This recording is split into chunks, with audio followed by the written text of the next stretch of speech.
Okay, so welcome to this other talk organized by the Department of Italian and French Studies. Today, it is my great pleasure to present Professor Ruth Glynn, who is a scholar professor whom I admire, admire beyond description, and she knows it. So Professor Ruth Glynn is Professor of Modern Italian Culture at the University of Bristol.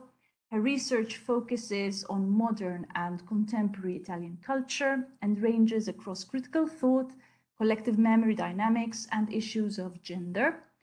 A monograph on Naples and the role it plays in the Italian cultural imaginary of the Second Republic is nearing completion. Previous research addressed Italy's experience of political violence in the 1970s, focusing on gender, trauma, and the cultural construction of terrorist and victim. Key publications include Women, Terrorism, and Trauma in Italian Culture from 2013, and the co-edited volumes Terrorism, Italian Style from 2012, and Remembering Aldo Moro 2012. Today's lecture is titled Giorgia Meloni, Populism and Femonationalism, Italian Style. And I'm going to share the screen. And please let me know if you can all see it. Can you all see the slides? Looks good to me. Okay. So perfect. Thank you. Thank you, students. So Professor Glynn, you tell me when you want me to move on with the slides. Okay, brilliant. Thank you so much, Roberta, and thank you for that very generous introduction.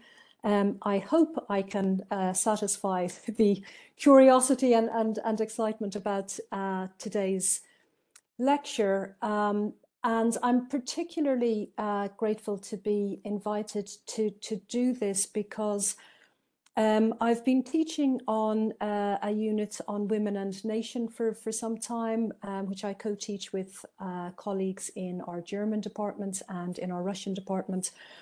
And so we've been thinking comparatively about women and nation, and the final part of the unit has always been a little bit complex because we've struggled to have consistency or coherence across the contemporary context. But the emergence of populism has resolved all of that for us. It is a feature that unites politics and particular discourses around women across Europe and beyond. And so this has enabled me to also bring some of that thinking and the background to that unit into contact with some work that I am some new research that I'm hoping to do on Meloni. I'm not getting much time at present to do it, but having this opportunity to talk through some of the ideas is, I think, very helpful. So I wanted to thank you for that and for the generous invitation to be part of this unit. I've also had to look at what you've been doing on the unit, and it's again always very interesting to compare across different contexts, and you've been covering wide grounds. Clearly, you've also been looking at some you've been looking at feminism, women under fascism, feminist theory, and the question of migration and Black women. And so I think some of the things that I will have to say will certainly tie into those strands. But also I'll be taking a more of a focus on politics and how that has impacted on women in Italy over the course of, well, certainly in the post-war period and then much more recently. So maybe if we can go to the first slide, Roberta, thanks. Giorgia Meloni's position as the first female Prime Minister of Italy clearly marks a watershed moment in Italian politics. Her election to the top job coincides with what might be seen as a feminist turn in European politics more generally, which may be seen as the result of increasing female participation in politics over the last 25 years or so. and bringing to a dozen at the time of Italy's elections the number of European women holding either the premiership or presidency of their country. So that seems to be, a remarkable shift in politics in Europe in general. However, I think in relation to Italy, rather than the inevitable culmination of a growing presence of women in the political sphere, Meloni's ascendancy has come as something of a surprise, given the number of women in leadership positions over the course of Italian history, though that has changed dramatically again more recently with the appointment of Elly Schlein as leader of the most important left-wing party. But also, I think, in light of the fact that only 5 years ago, Meloni's party was polling at 4%, and indeed it was only born, within a decade. So, in that respect, Meloni's ascendancy to the top job seems like something of a surprise. Countering that, we might think about Meloni's career trajectory as quite extraordinary and perhaps already showing promise of this, inevitable rise to the top. Born in Rome in 1977, at 15, she joined the youth wing of the neo-fascist MSI, Italian Social Movement Party, founded by supporters of Benito Mussolini. She would then go on to become the first woman in Italy to lead the youth wing of a political party, the first to lead the student branch of a political party. She was the youngest vice president of the Chamber of Deputies, the youngest minister in the history of the Republic, the first woman to lead a political party in Italy, and now Italy's first female prime minister. And that's just the list of firsts. We can add to that many other accomplishments along the way. I think, though, that Meloni's success is all the more extraordinary when we consider her emergence amidst the misogynistic politics of Berlusconismo and the wider anti-feminist culture of the early 21st century.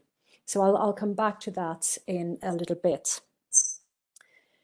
Now, while Meloni's stellar CV and her rapid rise to the helm of the Italian state bear all the hallmarks of a feminist icon in the making, the reality of her politics presents something of a conundrum for feminists. If, like Margaret Thatcher before her, Meloni's success in breaking through apparently invincible barriers to reach the heart of the establishment has enormous symbolic value in its normalization of women's political and social leadership, her expressly anti-feminist stance strikes a contradictory note.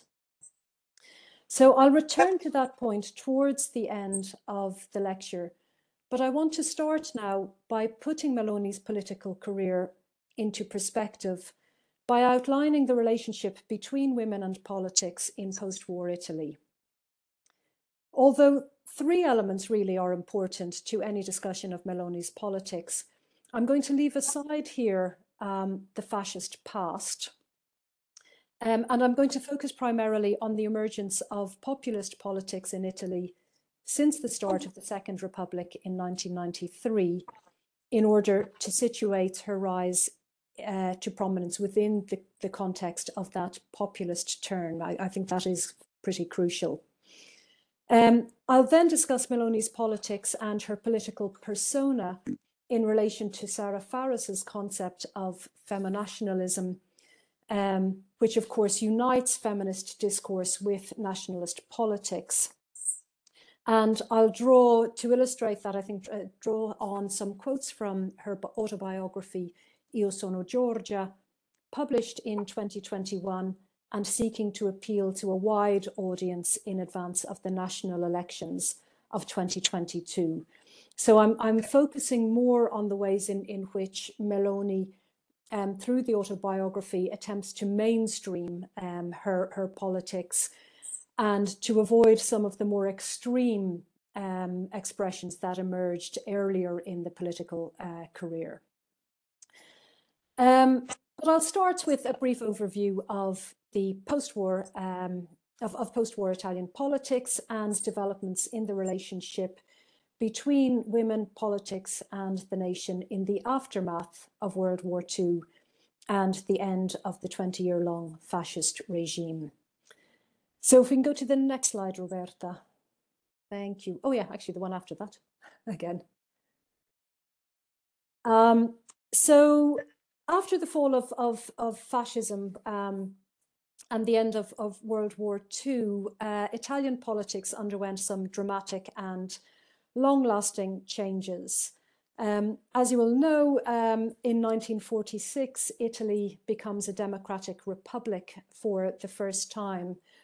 And then following that, the period between 1946 and 1993 is known as the First Republic. And in this period, the political context, politics in general, are dominated by Cold War divisions. So Italy's position at the heart of, or indeed on the edge of the NATO nations, which are outlined here in blue, one of only 2 NATO nations to have a land border, a border with the Soviet world, meant that the political context in Italy was under considerable surveillance. And what we have dominating is, of course, the Christian Democrat Party, continually in government throughout that period, usually in coalition, and opposed by the Italian Communist Party, which is the largest communist party in Europe. So the balance of power in Italy being maintained in that way in order to maintain the kind of the Cold War divisions.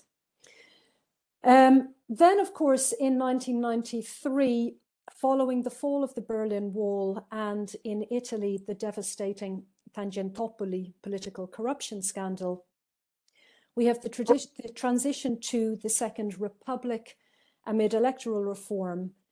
And here we see the emergence of a completely altered political landscape following the collapse of the established post-war parties amid that political scandal, and the emergence of entirely new political players and dynamics. Now, along with those changes to the political landscape of Italy, come notable changes to the relationship between women and politics, women and nation, particularly with respect to advancing women's rights. If you can switch to the next slide, thank you. This was, of course, part of wider and quite radical social changes that came about in Italy, as elsewhere in Western Europe, primarily in the key decades of the 1960s and 1970s. This longer history of the changing role of women in Italian society and politics is highly pertinent to the changes that would come about later on and the emergence of Meloni at the helm of Italian politics. So by way of context and extremely briefly, I imagine a certain amount of this at least will be familiar to most of you. We can think of the period between the 1940s and the 1980s or 90s as an era characterized by increasing and expanding women's rights. So in 1945, Italian women gained the right to vote for the first time, and they went to the polls for the first time the following year in 1946 to vote on the question of whether Italy should remain a monarchy or become a democratic republic. 1948 sees the inauguration of the new republic that emerges, of the constitution that emerges out of or for the new republic that is established. And the third article of that constitution establishes or provides for equality between the sexes. However, as Leslie Caldwell points out, pre-existing cultural assumptions about women as biological reproducers of the nation work alongside the Catholic account of the family and women's primary position within it to contribute to long delays in reforming whole areas of the law that might be seen to affect women in their familial obligations first and foremost. As a result, for all their insistence on the imperative need to distance the country from fascism, post-war legislators were caught in an extremely contradictory view of women and their proper and just place in a new and progressive democracy. Nonetheless, over time, a series of legal advances enabled women to emerge from within the strictures of the past, to accede to new educational and employment opportunities previously denied them, and to gain their independence from male authority. These advances can be differentiated by sector and decade. So in the 1950s and 60s, women's rights are conceived of in terms of workers' rights and advanced for the most part by Italy's trade unions and indeed particularly the women's branch of the Communist Party.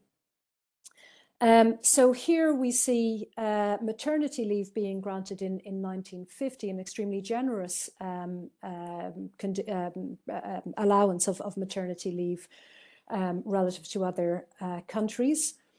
And the other most important development here is the establishment of national agreements on equal pay enacted in the early 1960s following Italy's ratification of the International Labour Organization's Convention on Equal Pay in 1956. It does take Italy some years to get fully on board with that.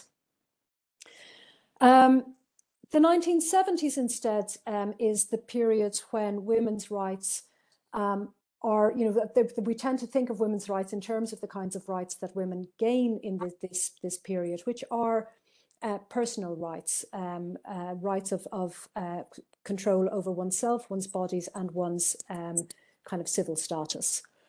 So here, amongst the most important developments are the approval of divorce legislation in 1970, and also the fact that divorce is upheld on appeal in 1974. We also see the decriminalization of illegitimacy and of adultery by women in 1975. Notably, adultery by men was not criminalized. And then abortion is legalized in 1978, and that decision upheld in 1981. Now, I've included here, though it's beyond the scope of the First Republic, another really important and perhaps the last most significant piece of legislation relating to women in Italy, and that was in 1996, when rape was reclassified from a crime against morality to a crime against the person. And that is a shift that recognizes the harm done to individuals rather than the society or family. So up until this point, rape was seen as a crime against the family. It was seen as a kind of an honor crime. Now it becomes a crime against the individual person who is subjected to it. And really importantly, along with this, is the recognition of domestic rape as a crime for the first time.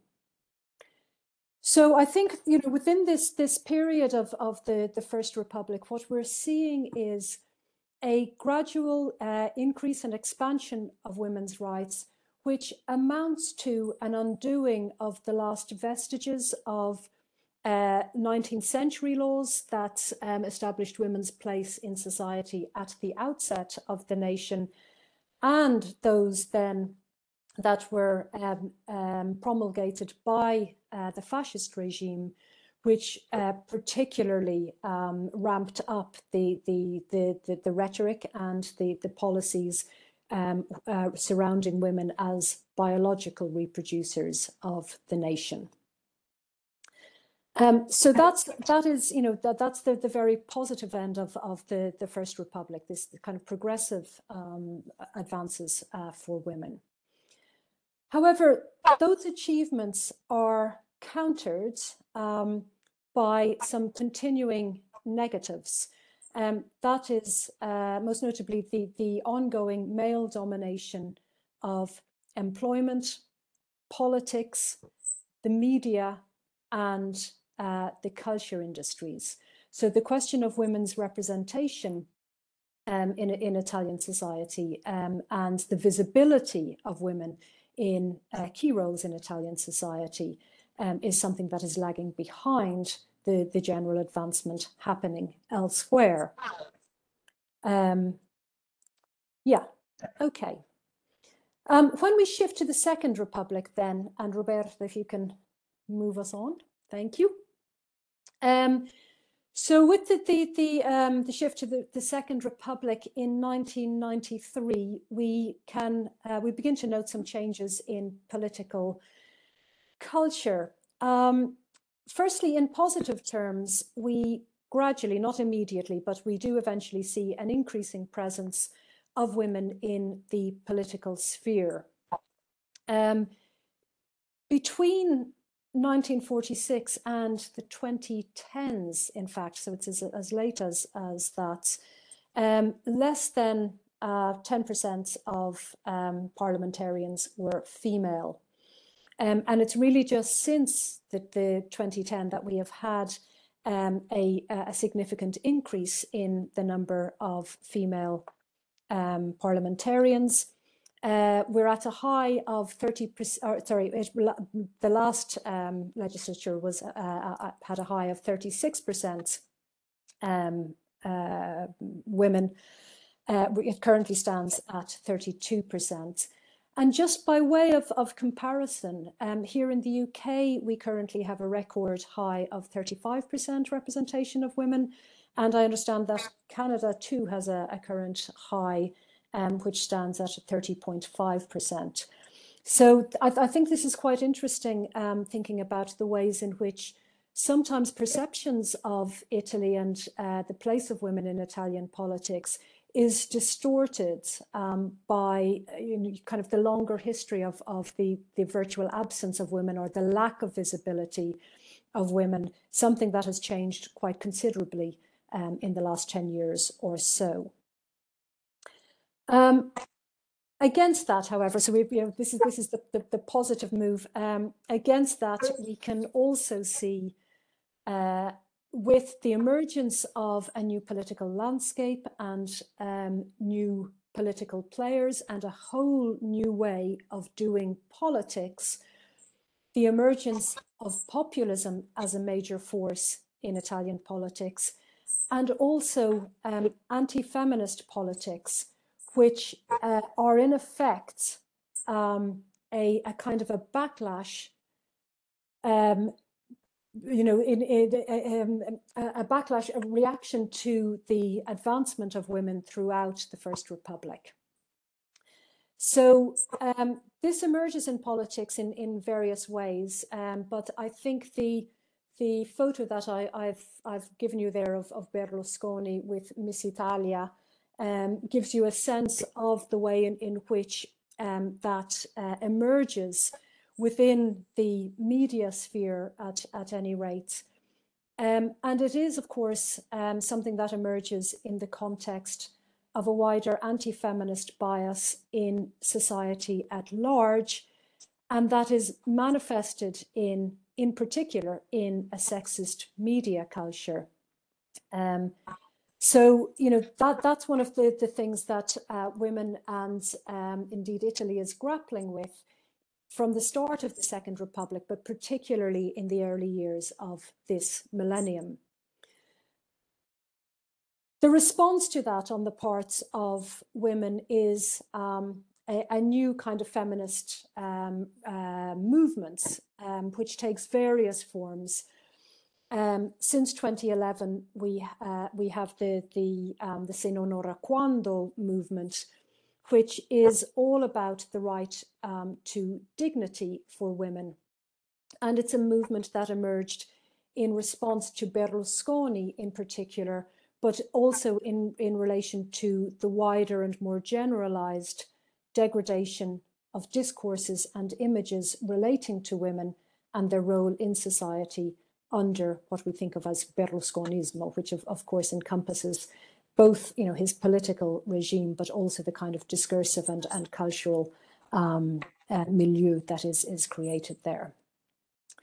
Then in 2016, the second important manifestation of this is the Non Una di Meno movement, which was inspired by the Argentinian movement and focused on gender-based violence and on a worrying reduction in the provision for abortion in Italian healthcare.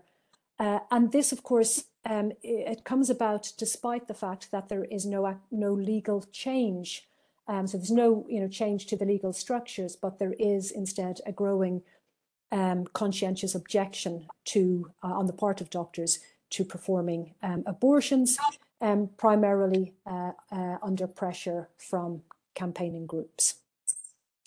So it's with that backdrop in mind that I want to turn now to address the emergence of populism as a major force in Italian politics from the 1990s on, and then to consider it briefly in relation to the longer history of political populism in Italy, and from there to reflect on how populism and its gendered discourses conflate issues that relate to women with issues relating to the Italian nation and its constituent members. So starting with that question of what is populism, so that populism has become a common feature of politics in Western democracies since at least the 90s.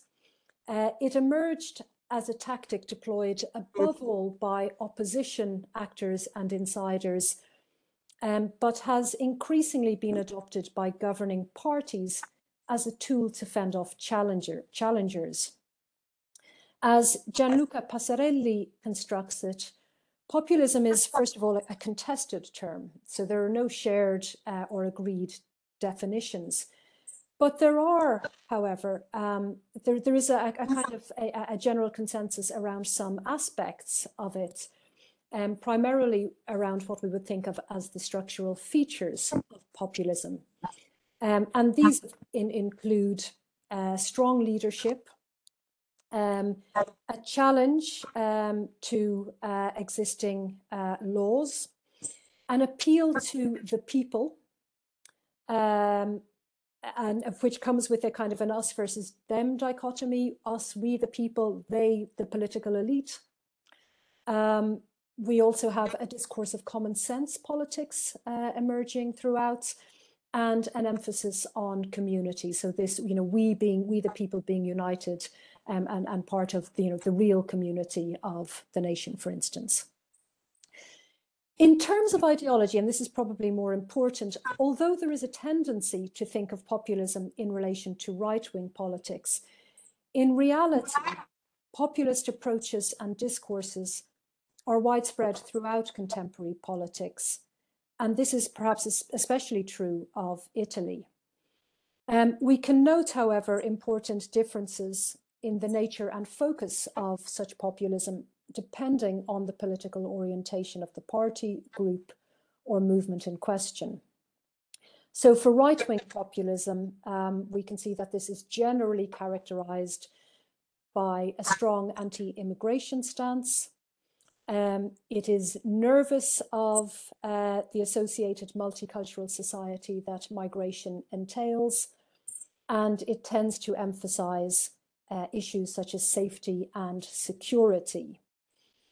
It can, however, also include more conservative or traditional ideas relating to gender and sexuality, the formation of the family, etc. And this we will see when we come on to look at Meloni in particular. Left-wing politics, populism instead, often presents a challenge to representative democracy. So by that we mean the election of MPs. So it wants to move away from that and towards instead more direct and participatory forms of democracy. For instance, mass participation, focus on working groups, forms of e-democracy. And this we saw particularly in the UK with the Momentum movement, which brought Jeremy Corbyn to the leadership of the Labour Party in 2015, and which galvanised to effectively overtake the Labour Party. Now, in an article on Italian populism, if we can go to the next slide, please, Marco Tarchi asks whether populism is a key concept or a permanent feature of contemporary politics. He sees populism as neither an ideology in itself nor a style of political action, but rather a mentality. And he draws on the work of J.J. Lynch, writing in the 60s, to suggest that populism is a way of thinking and feeling that is emotional rather than rational, one whose ways of reacting to different situations are not codified. It is a psychological predisposition that fluctuates and is without form, one that draws on values of a generic kind and that incorporates, depending on the case, elements deriving from a range of ideological traditions. So in essence, it's a fairly fluid entity, but that idea of mentality is, extremely crucial. And Tarki goes on to suggest that the mentality is one that identifies the people as an organic whole divided by hostile external forces.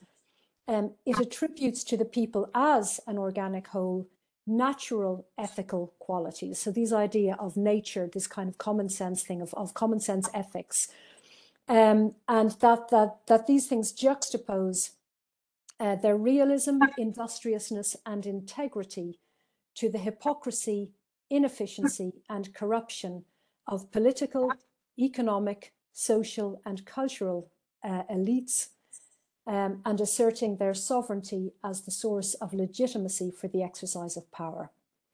Now, in all of that, I think that's a very kind of complex way of saying, but it picks up on a lot of different aspects of what unites populism. The idea of that, we the people are the hardworking, real people of the nation, the natural community of the nation. We're the ones who are doing the things right. These elites are taking advantage of us, and it is therefore up to us to impose ourselves, to assert our sovereignty. And this is sovereignty is a really key word in populist and nationalist politics, and this as the source of legitimacy for the exercise of power, and sometimes for the taking of power. Moving on to the next slides, in relation to Italy specifically, and drawing on a number of other studies of populism in Italy, Tarki suggests that the country appears to have a particularly close relationship with populism. And he asks whether it might be appropriate to think of Italy as the promised land of populism. So he presents Italy as a country of many populisms, both historical and ideological. And of course, the photo here reminds us that fascism too emerged as a populist movement, and that Mussolini's performance has been a source of inspiration for populists both at home and abroad. And Tarki also suggests that Italy is a kind of a laboratory producing the most innovative and successful forms of populism, rendering it, therefore, a kind of populist paradise. So to illustrate that idea, the next slides gives us a sense, I think we can have a sense of the continuity of populism since fascism. So looking there at the left, I will say something about each of these groups in just a moment, apart from fascism. So we have a far-right authoritarian fascism, form of populism with fascism, then moving down to qualunquismo in the 1940s as a kind of anti-establishment populism. Shifting up 50 years, we come to Berlusconi with the centre-right populism, the Northern League, also right-wing populism, and the League. But the emergence of the Five Star Movement from 2009 on as a kind of anti-establishment left-wing, anti-establishment populism with left-wing origins, but also very politically mobile. So it incorporates populism from right and left. And then finally arriving at Meloni and a more far-right populism once again. So taking each of these in turn, I'll just say something brief about these, especially the earlier ones. So the next slide presents us with this first form of post-war populism, which is actually the 1940s is quite a key moment for populism. I'm focusing here on the Fronte dell'Uomo Qualunque, or the Common Man's Fronts, which was founded by Guglielmo Giannini in 1946. Giannini was the editor of L'Uomo Qualunque newspaper. And the movement is very much tied to, I think all of these forms of populism are tied to specific forms of media, as we'll see. So he uses the newspaper as a mouthpiece for his right-wing populist and monarchist movement. So this is a response to the emergence of Italy as a republic. And while much of the south of Italy, in fact, voted to retain the monarchy. However, it's also an apolitical and anti-party movement. Giannini is opposed to all political ideologies and views party politics as the pursuit of abstract ideology rather than the needs of ordinary people. And I think that's a really key concept in our understanding of politics or populism, and how discourses of this kind emerge at a later date.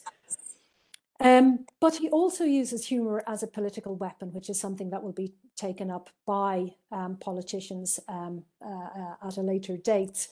And he uses this to ridicule politicians of all stripes.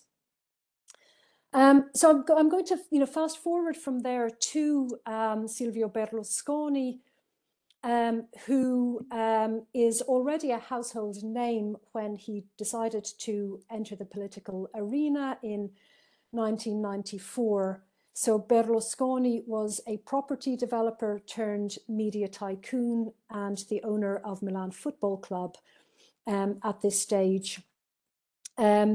So his network of private TV channels, which in contrast to the high-minded and educational mission of Italy's state broadcaster, offered sex, sport, glamour, American sitcoms, etc.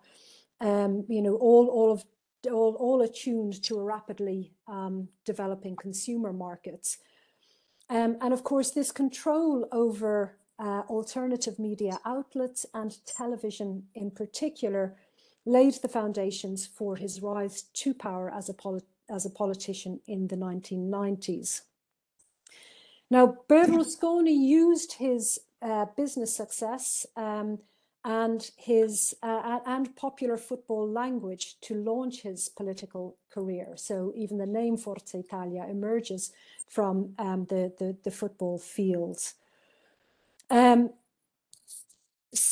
However, the party and its appeal is entirely based on the brash personality, charismatic appeal, and strongman leadership of Berlusconi.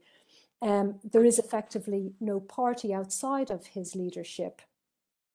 And he also deploys the kind of direct, it's a form of direct democracy. What he attempts to do is to make a direct appeal to the voters by sending pamphlets to every household in Italy. For instance, an Italian story telling about his own story as how he came to be a businessman and how his business potential enables him or qualifies him to manage the country. The country is like a business. Or indeed his letter to Italian families in 2004. So this is the kind of first appeal that we see to direct democracy. Now, Berlusconi is also, as we've mentioned already, changing the landscape around women in Italy, and certainly changing the nature of debate around women through his overtly misogynistic performances, both in the political sphere and within certain media contexts, especially television programs. He's dogged by a series of scandals that emerged towards the end of the 2000s, that first decade of the millennium, and that emerged partly by the fact that he is, his wife is divorcing him, and so through when she filed for divorce, she did so on the basis that her husband had been consorting with minors. So that was one of the first issues that he faced.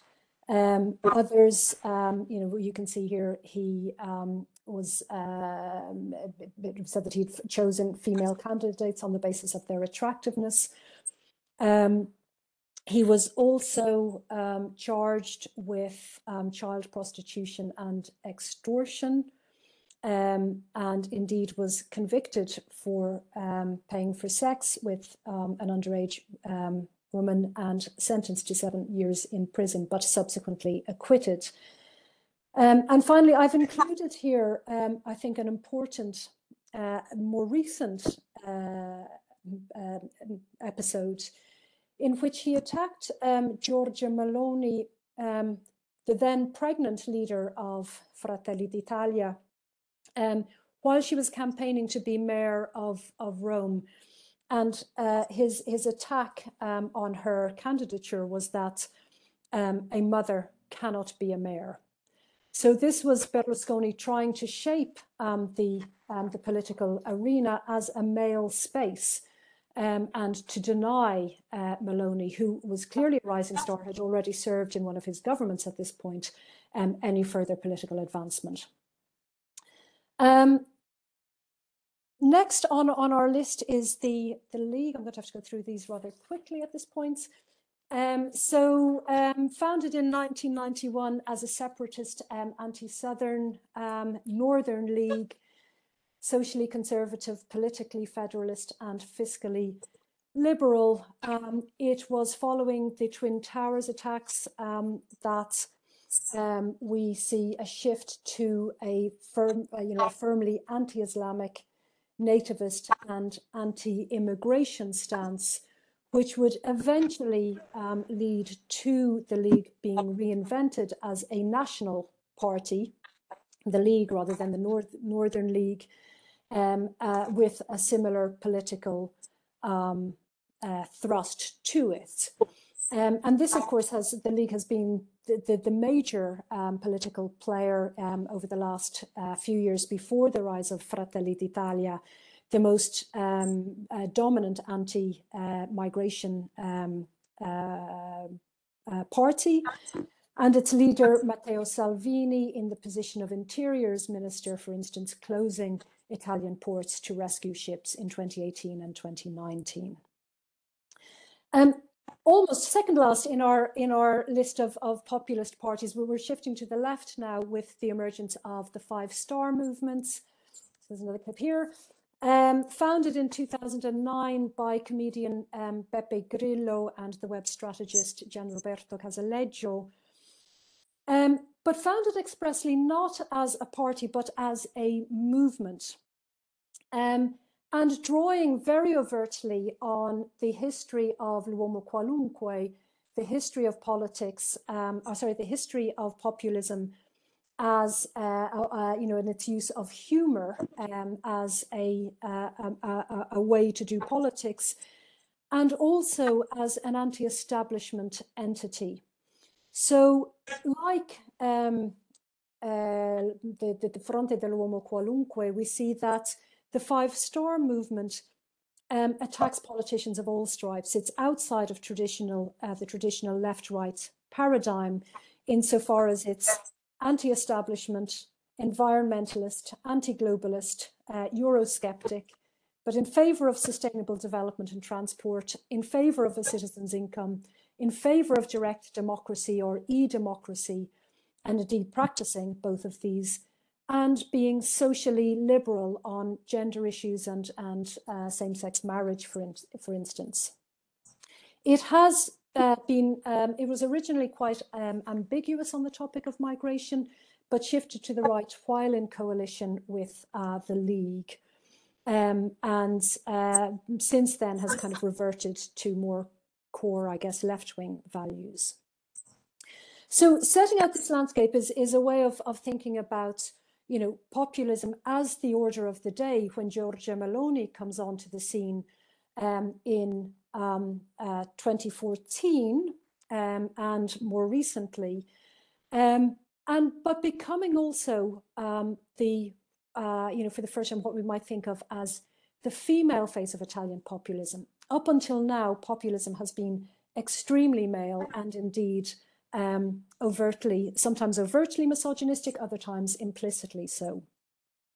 So Fratelli d'Italia is founded in 2014 as a further right nationalist party which maintains links with extreme right parties and its neo-fascist roots. It's socially and economically conservative. It's Eurosceptic, nativist, and has a strong anti-immigration stance. Terms like sovereignty, tradition, and national conservatism are touchstones of the party's rhetoric and ideology. And as would be consistent with that it is socially conservative and especially opposed to recognition of same-sex partnerships and marriages and same-sex parenting.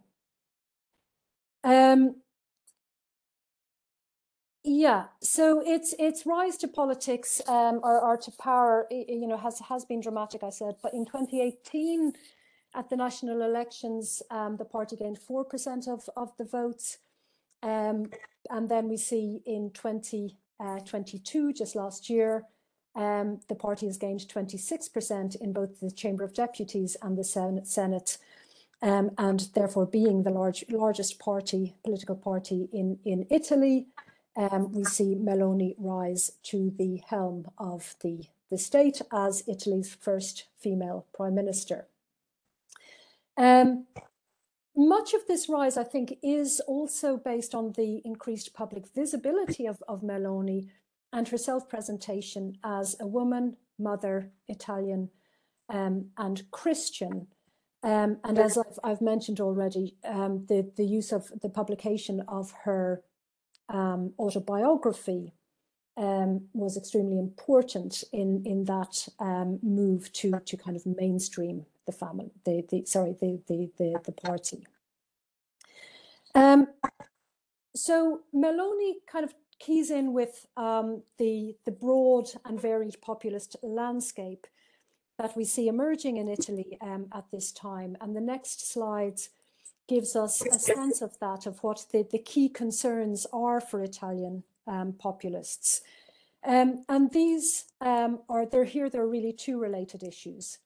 The questions of which bodies are Italian and the re-emergence of the rhetoric of the family as a way of shoring up anti-migration discourses and appealing to the Italian public.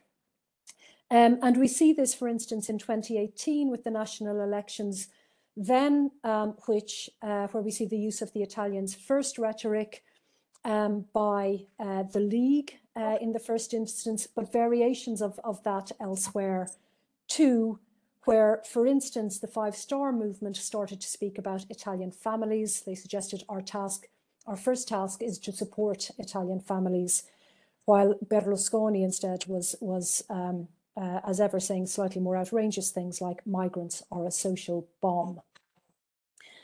So the reoccurrence of family values and the threat to women's rights is something that we see emerging here quite clearly, and that the independent MP Laura Boldrini has talked about as in terms of the coalescence of ethno-nationalist and misogynistic tendencies in Italian politics emerging from the same cultural framework. So that framework has now been named and is known as Femonationalism. The term was coined by Sarah Faris and denotes the association between a nationalist ideology and certain feminist ideas, usually in the context of xenophobic or racist movements. It is, in Faris's words, the contemporary mobilization of feminist ideas by nationalist parties and neoliberal governments under the banner of the war against perceived patriarchy of Islam in particular, and of migrants from the global south in general. And Faris notes that the proclaimed defense of women has become a common denominator of the so-called new radical right in Europe. Now I'll turn to an example of that rhetoric in just a moment. But before I do, I think it's important to point out just what we mean when we talk about femonationalism in the Italian context, and where Meloni and Fratelli d'Italia sit in relation to that. So on the next slide, we can see that it should be acknowledged, I think, that the feminist aspect of femonationalism draws on and exploits the gap between two different strands of feminism. So on the one hand, it presents itself as the champion and protector of altered social attitudes towards women, and of the recognition and the rights won by equality feminism since the 1960s. On the other, however, it retains a strong connection to the branch of difference feminism that emerged most forcefully from French and Italian theorists, and it exploits that concept of women's difference to argue for the protection of women, but from within a strongly patriarchal and traditionalist understanding of what women's role in society should be. And this is something that I think, you know, we need much more understanding of the kind of the line that traces the history of you know, femonationalism out of this divide in feminism itself. On the nationalist side, instead, femonationalism in Italy draws on and exploits a series of anxieties relating to the current state of the nation, economic and social, and presents Italy and national sovereignty, a key term, as I've said, for Meloni, as under attack from migrant arrivals and increasing impositions by the EU. Now, as evidenced by the name of the party, Meloni's particular brand of nationalism rests on 19th century conceptualizations of the nation as an imagined family rather than an imagined political community in Anderson's terms. The family as a powerful metaphor for Meloni's socially conservative movement, or sorry, the family as nation is a powerful metaphor for Fratelli d'Italia, as it embraces both a biological understanding of national kinship and patriarchal understandings of the social structure and of the roles and responsibilities assigned to members of the national family. We can also see within Meloni's understanding of nationalism an implicit alignment between women and nation in the terms criticised by feminist theorists of the 1990s, such as Anne McClintock and Neera Yuval Davis. And by that, I mean that women are implicitly presented as biological and cultural reproducers of the nation and as cultural border guards of the nation, so that any, you know, external attack on Italian women is construed as an attack on the nation itself. And we see this in particular in Meloni's instrumentalization of gender-based violence by migrants, and her construction of that as an attack not only, or indeed not even primarily, on the individual woman affected, but on Italy, on its values and on its way of life. Finally, inherent in Meloni's Femonationalism, and this is, I think, quite particular to her and her party, is the mobilization of Italian motherhood as both a weapon of the nation and a solution for Italy's economic and social problems. And in that respect, at least, I think we can also trace the influence of Italian fascism and its demographic policy, which assigned to women a primary and almost exclusive role as biological reproducers of the nation. And I think it is, evidence of that may also be seen in the fact that we have under Meloni, Italy's first minister for natality since fascism. Okay, Meloni's self-representation follows on from all of this. So she presents herself as Donna Madre Italiana Cristiana. And I think this is, it follows on, but it's also kind of ambiguous in how it signifies. On the one hand, by placing her identity as a woman and a mother at the forefront of her political persona, Meloni updates understandings of both motherhood and politics in the Italian context. Not only does her political position and leadership counter Berlusconi's attempt to curtail her progress and the progress of women in the political sphere in 2016, but also the way in which she deploys her maternal status is something new. Unlike her predecessors, she does not deploy her maternity defensively by referring to an ethics of maternal care that extends beyond the nuclear family to the wider social family as a way to legitimate her political activity in an environment that's hostile to women. Rather, Meloni deploys her maternal status offensively and emblematically. She leads by example and personifies the ideal of womanhood envisaged by Fratelli d'Italia, which is that of a woman in a heteronormative relationship who is both economically productive and socially reproductive.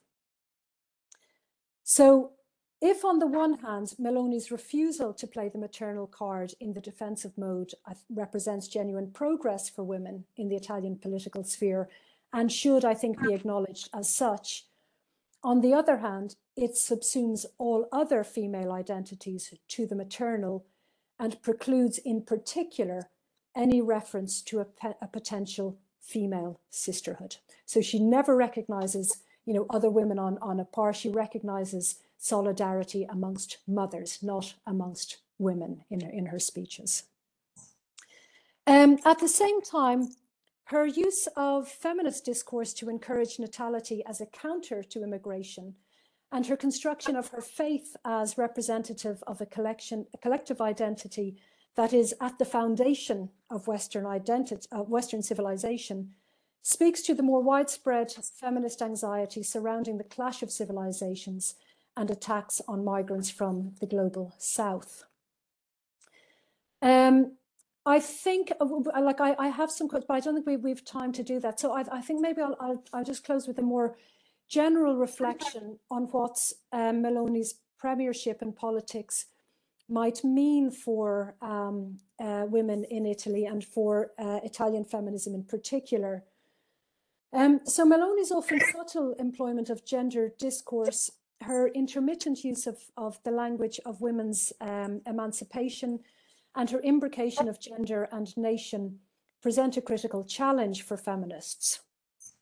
On the one hand, Meloni defends her right to political protagonism in overt defiance of those who believe that women and mothers in particular are unsuited to the pursuit of power. And she thus explicitly confronts and rejects misogynistic thought and practice. On the other, she veers between defending women's political potential as an extension of their acknowledged capacities within the domestic sphere and proposing generous childcare policies to increase women's participation in the labour force while subsuming their value or contribution to the needs of the nation. I think on the next slide, Roberta, there are a couple of quotes here from her where she talks about women's unemployment as an enormous brake or constraint on the development of our country. But also, she says, I fight against female unemployment, not insofar as it is a problem for women, but insofar as it is a national issue. Meanwhile, she constructs her own political activism in accordance with the masculinist discourses employed by women activists of the Lega Nord, and she perpetuates a competitive, individualistic, and masculine model of power. And in that respect, Meloni's narrative conveys a sense of her exceptionality and portrays her as a political matriarch in the guise of Margaret Thatcher, perhaps, whose influence she refuses to acknowledge while citing repeatedly her male political theorist, Roger Scruton. And I find that absolutely fascinating. And I think that effectively reinforces that patriarchal concept of the gendered division of labour and undermines rather than promotes the gender equality that she purports to uphold.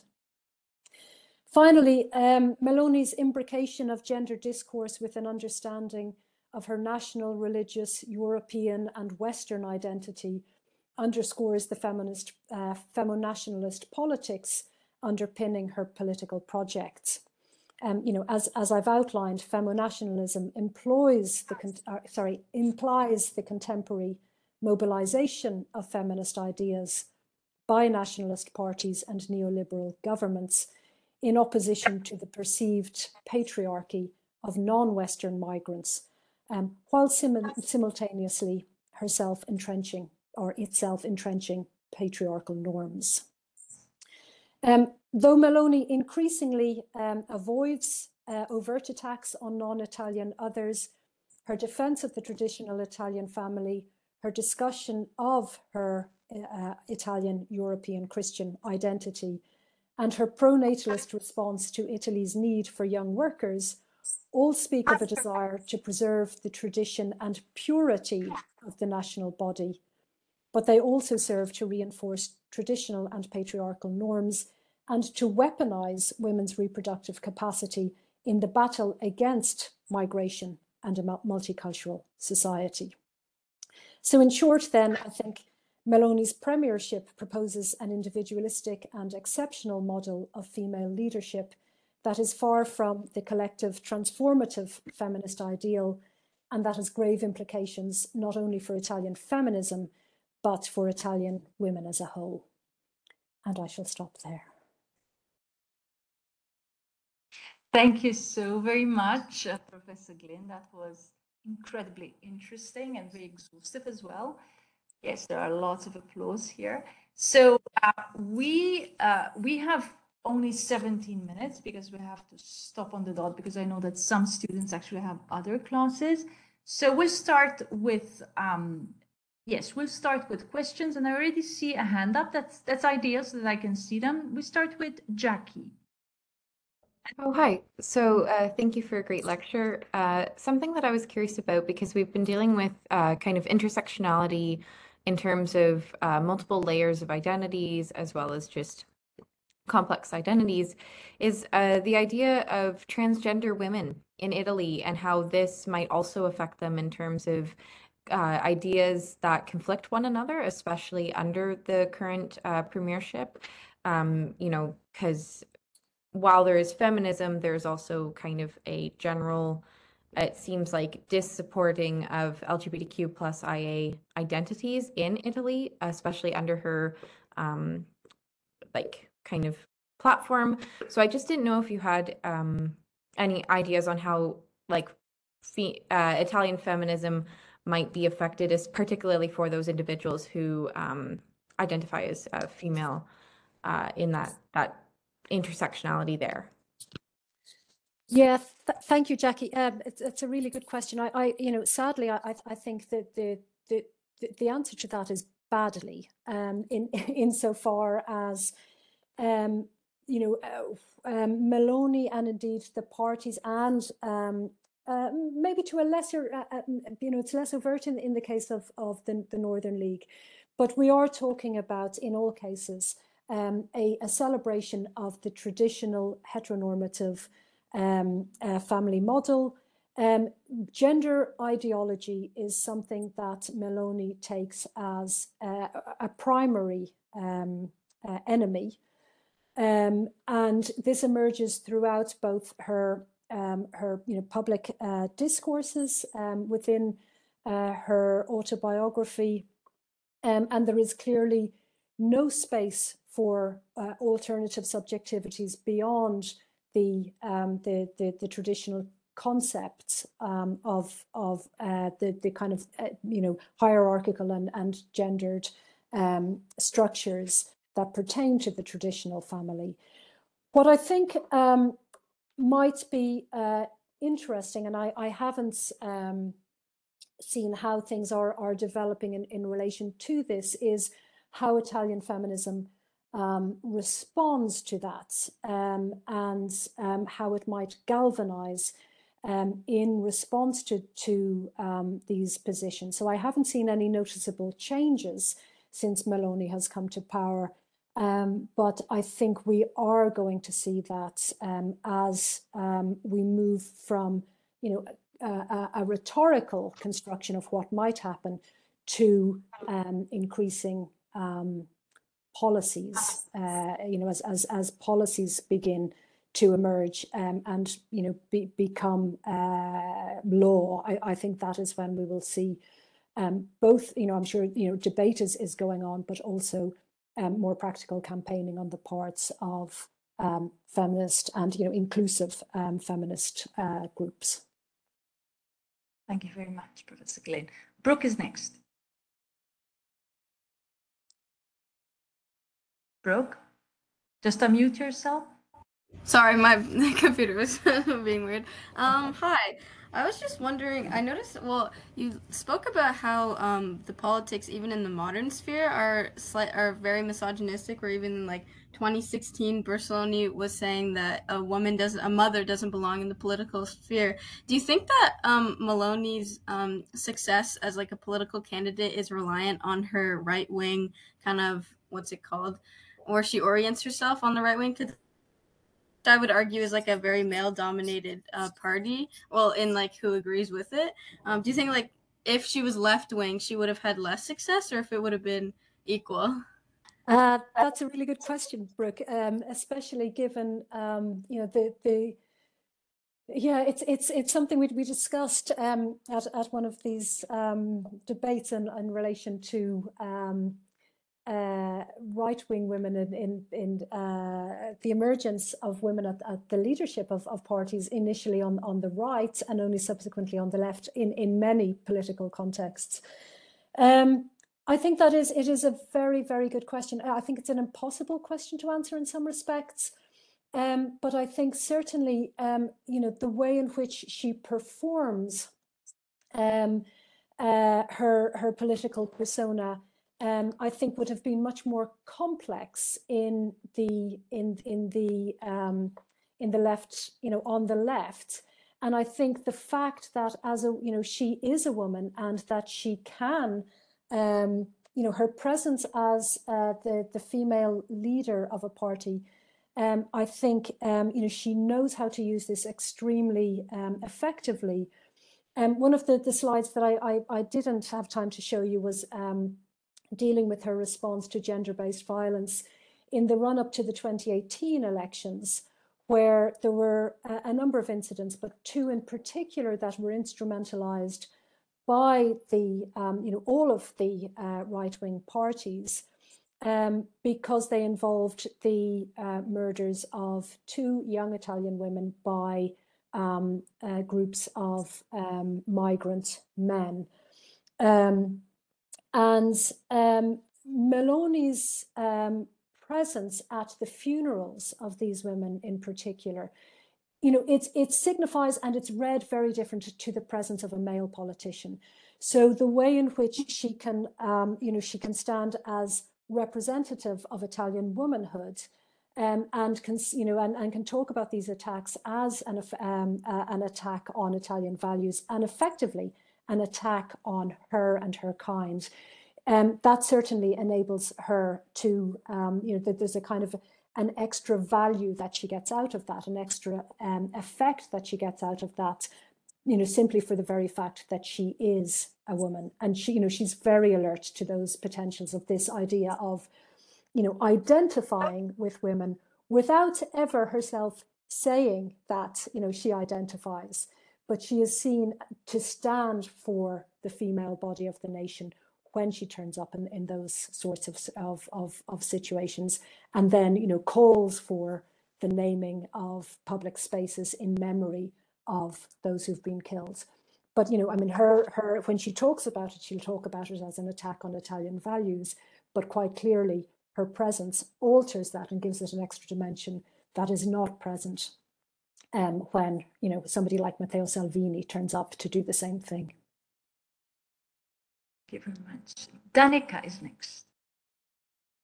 Yeah, thank you for such a great lecture. This is kind of like a piggyback on what Brooke said, but how does Meloni deal with people like women who want to be stay-at-home mothers if she wants women to be in the workforce? And does that not matter because of the provision of the free childcare support and her views on the nuclear family? Yeah, I think for Meloni, it is a good question. I think for Meloni, and there's a certain logic to this. Motherhood first. So certainly the ideal is, the working mother, because we then have the contribution to the economy. And one of her gripes is the fact that, her main gripe is the fact that, Italians aren't productive enough. We need more working Italians. But we also need to rejuvenate the population. And in order to do so, we need to produce babies to then become workers in the future. And she points out, for instance, that if that's what we need, then why do we not have, why is it that it's not women of childbearing age that are coming to Italy, it's primarily men. This is, an argument that she makes, which isn't entirely true, but that is the one that she likes to bandy about.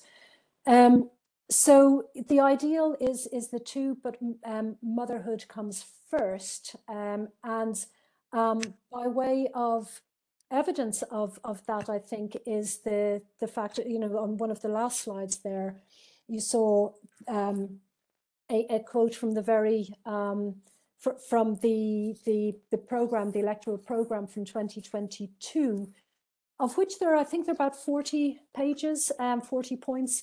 And the first point is that the family is the foundational element of society, and that renders the nation, or a nation, truly sovereign and spiritually strong. So she's quoting John Paul II there. And she's doing that, she goes on to say, for this reason, it's necessary to affirm again the central educative and social role which it continues to play. To support natality means giving a possibility to young couples to construct their own family project. And then, what follows from that is a series of measures to help that. But what comes first is the family. What comes first is women's reproductive role. And what comes first is her ability to connect with others, or to position herself and others, as other women, as mothers. Thank you. So we have a question in the chat by Aziz. Aziz asks, in the past, we have seen that the fascist government heavily condemned women's participation in duties outside of the private sphere, especially in the political sphere. We have also seen how the propaganda surrounding women was often highly contradictory. Do you think Meloni's role as the first female prime minister who holds traditional right-wing views is, in a sense, an extension of that contradiction? Yeah, great question. I absolutely think it is. And, as I say, she is quite clearly an exception in the way in which she positions herself. And actually, when she talks about herself, the kind of language that she uses is very often male. So that, she talks about herself as a soldier. She talks about battles. So this is, clearly the language of fascism coming in here again. We saw under fascism the battle for grain, the battle for births, etc. Now it's the battle to save Italy from these, the kind of weakening of the nation through the presence of foreigners and this dilution of the national body. So yeah, it is absolutely contradictory. However, I think there is also an element in which what Meloni is doing and what the party is doing is recognizing the changed social landscape into which she emerges, and the necessity of women as workers. And that, of course, it's happy. The very first constitution, the very first article of the constitution is that the republic is a republic based on work. So it goes back to the heart of the post-war constitution. At the same time, it's entirely in line with that. But I think that the political element in particular, she never cites another woman as a political influence. She cites only her immediate family, her mother, her sister, her grandmother, as important women within her life. She does talk about male mentors a little bit, but she really presents herself as a self-made politician who has won the right to be there. And this very much in contrast with the left, which has all of these quotas and just, is kind of granting positions to women, so that the women on the left who emerge are not as good as her effectively. They haven't won the right to be where they are. I hope that answers your question. Thank you. I think it does, doesn't it, Assis? Right. Grace Charlotte next. Hello, Dr. Glynn. It's nice to meet you, and thank you for your wonderful presentation. My name's Grace, and my question that I have is, did it shock the public when Meloni took her place as Prime Minister, or was there much backlash at the time that she received from that? Oh, interesting question. No, I don't think so.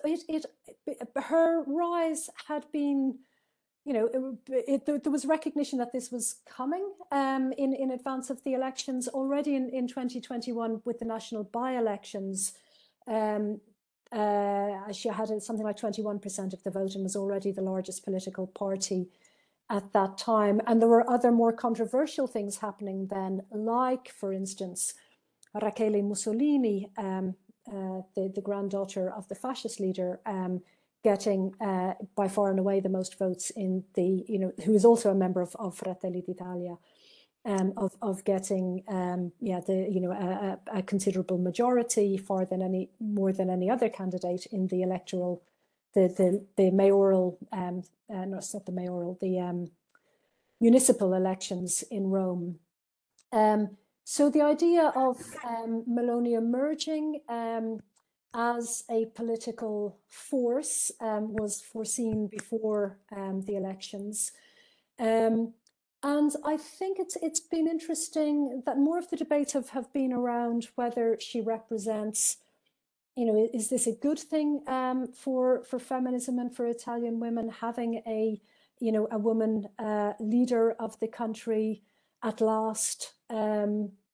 The debate tended to circulate around that rather than as something that was kind of shocking or unprecedented. And yeah, I think there has been very, I can't remember anything that would find that particularly shocking, though. Maybe Roberta, you have do you remember it differently? I think the groundwork had been laid. Yeah.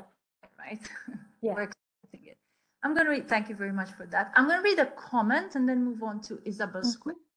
So there's a comment in the chat by Anna who says, when you mentioned the idea that motherhood comes first with Meloni's ideology and the idea of putting Italians in the workforce, this echoes ideas we have learned in class about the role of motherhood in Italy and the idea of Italy being seen as a woman, mothers having the important role of raising the Italians to a new unified nation. Do you think there is some correlation to Meloni's stance on motherhood, to ideas of motherhood from the Risorgimento, and after the Risorgimento, motherhood keeps shooting, of course?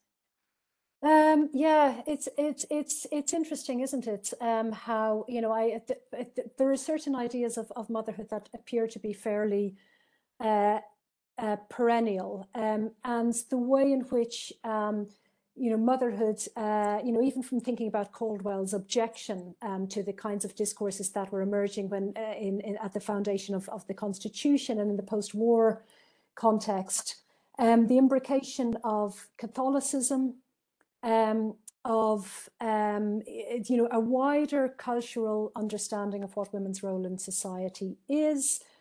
That's something that kind of went underground, and indeed to a certain extent, and Meloni talks about the left as or especially women on the left as kind of somehow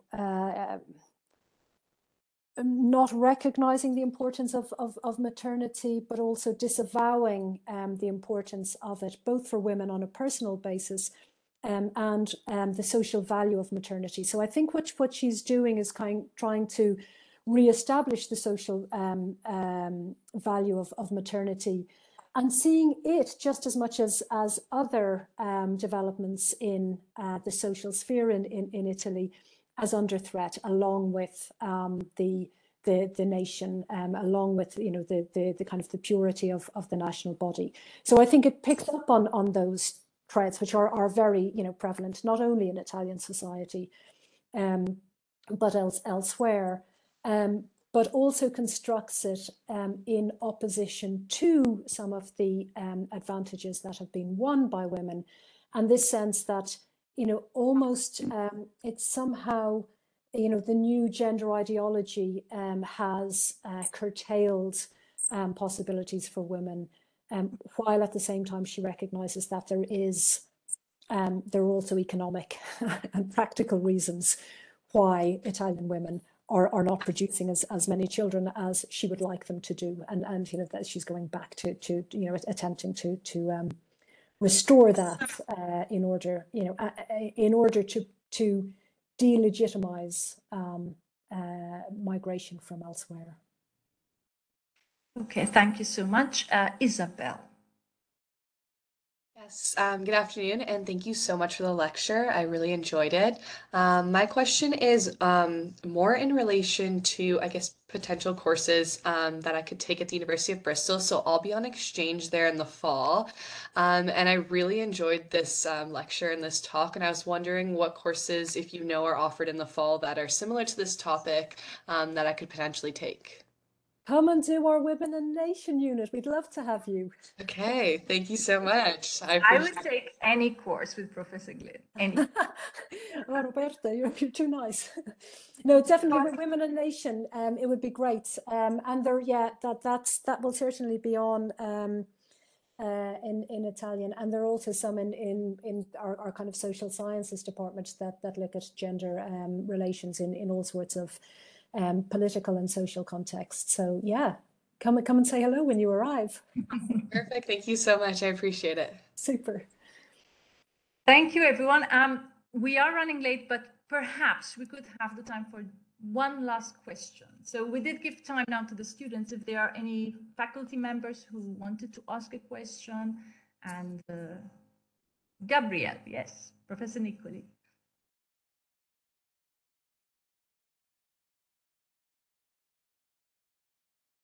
Can you unmute yourself? I see. Okay. Sorry about that. Can you hear me now? Yes, we can. Yeah. Thank you, Dr. Glynn, for a very fascinating and informative, interesting talk. I, of course, being Italian Canadian, kind of very much interested. I follow Italian politics, so it was great to listen to you.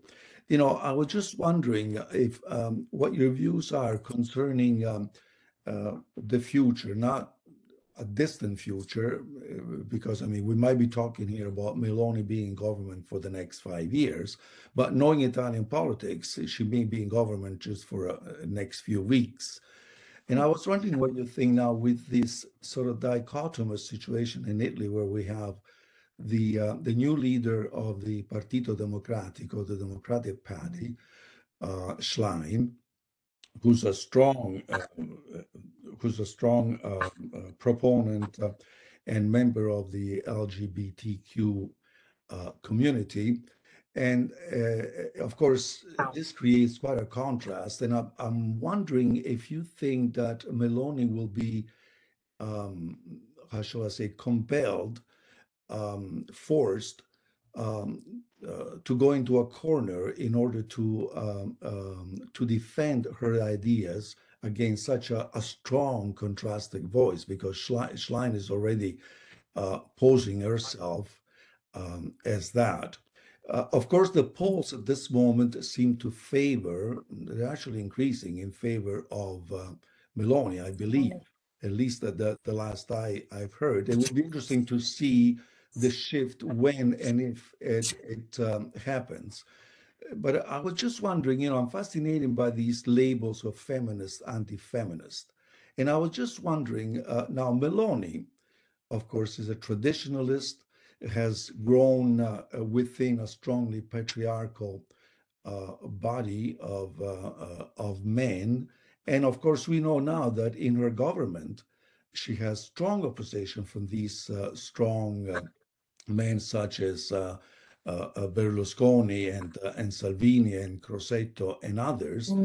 But notwithstanding that, I was just wondering what value you would give it to her, because in terms of not labels or symbolic or rhetorical device about feminist or anti-feminist, she is showing herself to be a very, very, very strong in opposing these male views. Yeah. So she has changed quite a bit from the election promises of, and from where she was before. In government, of course, things are different when you govern, as you know, and she's shown herself to be very Euro-centered. Nobody will believe that. So she's seeing, I believe, quite a novel phase of Meloni. So I was just, again, wondering, what do you think will happen given these things in the near future or in the distant future? Yeah, great question, and lots of elements to it. My first suggestion, I think, is that she will absolutely welcome the opportunity. She will not go into a corner. That is simply not the way that she operates. She is an extremely canny and extremely forceful politician. I mean, I think that is one of the things we have to recognize, is just how good she is at her job. How effective she is as a politician.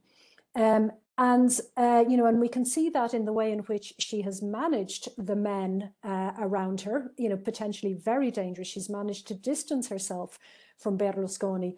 She's managed to, give Salvini an impossible job. I mean, he's completely distracted by the mission to build a bridge to Sicily. And given that, he has been extremely difficult, he may yet re-emerge, but, he's been extremely difficult for the last couple of prime ministers that he's been dealing with. So I expect, if anything, that we are going to see a very polarized political debate around gender and around the family in particular. I also, I suspect, I mean, this honeymoon period that Meloni is enjoying, I think could go on for a certain amount of time. I don't necessarily see that much of a shift in her in her stance in relation to women. I mean, I do think she's very much like Thatcher in that, her strong presence, her ability to triumph over others, and the way in which she manages, a rhetoric of anti-misogyny and anti-feminism is extreme. Like, she is an anti-misogynistic, anti-feminist is the way that I see her, and I haven't seen any change in that position since she's come to power. But that is clearly about her own political stances as much as anything else, her own political career. Where things go in relation to the wider world may be one of the things that I think the challenges are more likely to come from both managing migration and discussions with the EU about that, And then more broadly, when it comes to policies that somebody like Ellie Schlein will not be very happy with, and that will galvanize an opposition in relation to that. So I guess those are the points that, from this point in time, those are the things that I see emerging. But I should have prefaced all of that by saying that since the Brexit vote, I've kind of said I understand nothing about politics. I didn't see that coming, and I've been proven wrong about politics, closer to home and further afield over the last 5 years. That's just happened again and again. So yeah, I'm no great predictor of the future. Thank you so much, Professor Glynn. This was wonderful. The students have appreciated, but also faculty members who are here with us today. So thank you once again. And yes, let's hope we get, she does deserve a big applause. Let's hope that some of our students who are going on exchange actually end up in your class, because really That would be fabulous. That would be fantastic as a follow-up to this lecture. So thank you very much, everyone. I'm going to stop the recording now, and also